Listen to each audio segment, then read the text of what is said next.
বন্ধু সবার জীবনে একটি গুরুত্বপূর্ণ ভূমিকা পালন করে। বন্ধুত্বের পবিত্র সম্পর্ক নির্ভরতা, সহযোগিতা ও ভালোবাসার সমন্বয়ে গঠিত।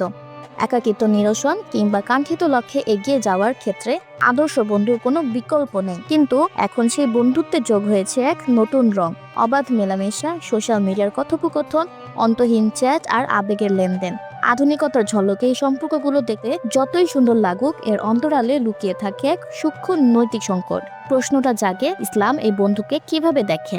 ইসলাম মানবিক সম্পর্ককে সীমাবদ্ধ করে না, বরং তা পরিশুদ্ধতার আলোয় স্নাত করতে শেখায়।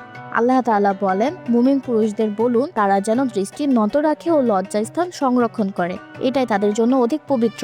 সূরা আন-নূর আয়াত ৩০। এবং নারীদের উদ্দেশ্যে একই আদেশ, মুমিন নারীদের বলুন তারা যেন দৃষ্টি নত রাখে, লজ্জাস্থান সংরক্ষণ করে এবং নিজেদের সৌন্দর্য প্রকাশ না করে। সূরা আন-নূর আয়াত ৩১।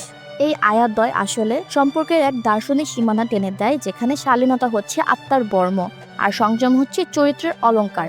রাসূল সাল্লাল্লাহু আলাইহি সাল্লাম সতর্ক করে বলেছেন, যখন কোনো নারী ও পুরুষ নির্জনে অবস্থান করে তখন তাদের তৃতীয় জন হয় শয়তান। তিরমিজি হাদিস 1171। অতএব ইসলাম বন্ধুত্ব নিষিদ্ধ করেনি, কিন্তু সীমাহীন বন্ধুত্বের দরজায় স্পষ্টভাবে সতর্কতার সাইনবোর্ড ঝুলিয়েছে। ইমাম ইবনু কাইয়্যুম রাহমাতুল্লাহি আলাইহি বলেন, নারী পুরুষের অপ্রয়োজনীয় ঘনিষ্ঠতা হৃদয়ের রোগ সৃষ্টি করে, যা পাপের দ্বার উন্মুক্ত করে। আল জাওয়াবুল কাফি পৃষ্ঠা 124।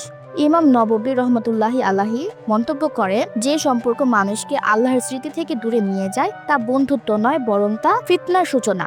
আজকের তথাকথিত স্মার্ট বন্ধু বা বেস্ট ফ্রেন্ড কালচার অনেক সময় আবেগের জোয়ারে গুনাহের স্রোতে পরিণত হয়। মোবাইল স্ক্রিনের আড়ালে জন্ম নেয় এমন সম্পর্ক যা শুরু হয় নিরীহ কথোপকথনে, শেষ হয় আত্মিক শূন্যতায়। ইসলাম এই ঝুঁকি থেকে বাঁচার জন্যই শালীনতা ও সংযমের কঠোর বিধান দিয়েছে। তবে বাস্তবতার মাটিতে দাঁড়িয়ে ইসলাম কোনো কাল্পনিক বিচ্ছিন্নতার চায় না। শিক্ষা, কর্মক্ষেত্র বা সামাজিক দায়িত্বে নারী পুরুষের সহযোগিতা হতে পারে, কিন্তু তা যেন উদ্দেশ্য নির্ভর, সম্মান নির্ভর এবং সীমার মধ্যে আবদ্ধ থাকে। বন্ধু তখনই পবিত্র যখন তা আত্মার উন্নতি ঘটায়, নয়তো তা পরিণত হয় আত্মপ্রবঞ্চনায়।